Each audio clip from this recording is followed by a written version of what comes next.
오늘 1월 8일 오후 너무나 충격적인 내용의 카톡을 하나 받았다. 충격 증언.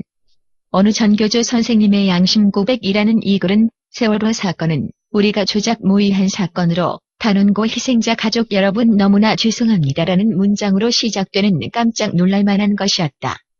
세월호 사고 당시 단원고에 근무하고 있던 전교조 선생이 북한의 남조선 파괴처로부터 모종의 지령을 받고 지침에 따라 움직이게 된 대략적인 내용을 전하며 자신들이 저지른 너무나 비극적이고 어마어마한 사고에 너무 무섭고 오금이 저려 지금까지 죄책감 속에서 살아왔다고 고백했다. 그는 전교조를 말살하려는 박근혜 정부를 말살하기 위한 방편으로 사건이 기획됐다고 했다. 사건을 기획 추진할 때 전교조 선배가 희생의 제물 없이는 성공할 수 없다는 말로 채찍질했고 그 일에 가담한 전교조 선생들의 눈빛이 너무나 무서웠다 실토했다. 충격 증언. 어느 전교조 선생님의 양심 고백. 세월호 사건은 우리가 조작 모의한 사건으로 단원고 희생자 가족 여러분 너무나 죄송합니다. 우리 전교조는 전교조를 말살하는 박근혜 정부를 말살하기 위해 기획한 사건입니다. 박근혜 정부의 교육부 시책인 시험을 거부하기로 학생들을 꾀어 현장 체험 학습이라는 명목으로 어린 학생들을 유혹하여 현장 체험을 가기로 결정하였습니다. 청해진 해운사와도 선박의 승무원 및 선장 탈출도 밀약을 하였습니다. 진도, 해경과도 구조 시점 구조에 대하여 밀약을 하였습니다. 무섭고도 중요한 것은 북한의 남조선 파괴처와 모종의 지령을 받았습니다. 북으로부터 배 한 척에 모든 인원을 다 승선시키라는 지령을 받았습니다. 현장 체험학습 가는 당일 학생들이 승선하기 전날 선사직원 퇴근 후 타고 갈 선박의 화물을 과적했다는 사실을 알고 너무나 무서웠습니다. 꼭 한다면 선박 2대에 나누어 승선해가라는 지시도 거부했습니다. 우리 전교조 선생들은 서로를 감시하는 눈빛이었습니다. 나는 마음속으로 그래도 사고만 나지 않기를 기원했습니다. 학생들을 보내고 학교로 돌아왔습니다. 사고가 났다는 소식에 몇몇 전교조 선생들은 당황하는 기색이 보였습니다. 사고가 북의 잠수정에서 발사한 어뢰라는 말이 들렸습니다. 무서워서 오금저려. 전교조 선생들 눈빛이 너무나 무서웠습니다. 그 다음 선장 승무원 탈출 구조 등 과해, 경에 대하여는 말하지 않겠습니다. 선장 승무원이 해경집에 은신했다는 것은 말하지 않겠습니다. 이제가 지죄책감으로 살아왔습니다. 전교조 모 선배, 가 희생의 제물, 이는 성공할 수 없다는 말로 채찍질하였습니다.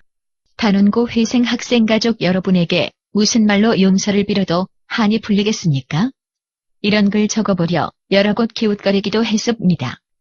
이제 용기 내어 조금이라도 밝히기 위하여 이 글을 적습니다. 죄송합니다. 이 글의 출처는 미국 LA에 있는 교포 언론인 배부자 씨가 대표로 있는 인터넷 미주통일신문의 2017년 1월 7일자 신문의 게시판에 실린 것이다. 미주통일신문은 이 글을 실은 뒤 끝에 다음과 같은 설명까지 달았다. 너무나 충격적인 양심 고백 기사라 믿기지도 않고 아직 진위 여부도 확실히 알 수 없지만 대한민국 현대사의 굵직한 사건의 배후엔 북괴가 개입된 사건이 한둘이 아니기에 충분히 심증이 가는 증언이라고 볼 수 있다고 했다. 나도 이 신문의 신중한 태도를 이해한다. 그러나 이 글을 쓴 선생님은 이런 식으로 끝내고 말 일이 아니다. 선생은 지금의 남북관계에 있어서 역사에 기록될 만한 중대한 사건을 알고 있으며 그 사실을 분명히 역사에 남기는 일이야 말로 하늘이 주신 특별한 사명임을 알아야 한다. 당신이 알고 있는 사실을 솔직히 털어놓고 역사에 남기는 일은 300여 명의 희생자와 유족들에 대한 속죄이며 북한의 악랄한 대남 적화 공작과 비뚤어진 전교조에 대한 고발이다. 건전한 양식을 가진 대한민국 국민으로 다시 태어나 떳떳하게 살 수 있는 길을 여는 것이다. 이제 용기를 낸 이상 한 인간에게 주어진 역사적 사명과 하늘이 당신에게만 주신 큰일을 하시기 바란다. 얼마나 보람있고 영광된 일인가? 경찰, 검찰, 국정원 등 수사기관의 사실대로 털어놓고 적극적으로 수사에 임한다면 전국민적 지지와 후원, 법에 너그러운 조치도 있을 것이다. 북한은 1968년 1월 21일 청와대 기습 사건을 일으켜 대통령을 시해하려고 했다. 1976년 8월 18일에는 판문점에서 미군 장교 2명을 도끼로 살해한 도끼만행을, 1980년 5월 18일에는 600여 명의 게릴라를 침투시켜 광주 사태를 일으켰다. 1983년 10월 9일에는 미얀마를 방문 중인 전두환 대통령을 암살하기 위해 아웅산 묘소 폭파 사건, 1987년 11월 29일 대한항공 858기 폭파 사건, 2010년 3월 26일 천안함 어뢰 공격, 2010년 11월 23일 연평도 포격 사건 등 상상조차 할 수 없을 정도로 크고 어마어마한 대규모 도발을 저질러온 집단이다. 지금까지 틈만 있으면 바다든 육지든 국내외든 가리지 않고 대형 사건 사고와 심지어 대통령 암살 시도에 이르기까지 무슨 일이든 저질러온 북한으로서 남한에 있는 동조 세력이라면 누구와도 손잡고 무슨 짓인들 않겠는가?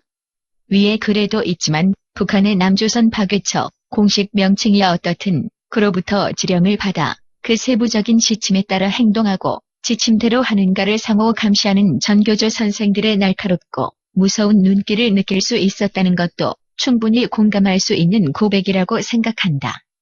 배를 전복시키기 위해 선박회사 직원들이 퇴근한 뒤 화물을 과적시키도록 할 것?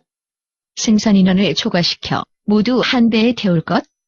배가 기울 때 승객들은 나오지 못하게 하고 선장과 선원들만 도망쳐 나올 것? 등을 세부 지침으로 지령을 내렸을 가능성은 무자비한 북한으로서 얼마든지 할 수 있는 일이다. 선장이 입사한 지 1년도 안 된 신출내기에게 운항큐를 넘겨주고 물살 거세기로 이름난 울돌목으로 몰아넣고 자신은 자리를 피했던 것도 지령에 따른 행동이었을 가능성이 있다. 그런 세부 행동을 지도하기 위해 선박회사와 해경에 미리 침투시켜 놓은 공작원을 이용하는 일쯤이야 쉬운 일 아니겠는가? 어떻든 수사당국은 전교조 교사의 양심선언을 귓전으로 흘려들을 것이 아니다. 국가 안위의 향방을 결정짓는 중대한 실마리로 보고 혼신의 노력을 다해 반드시 뜻있는 성과를 거두기 바란다.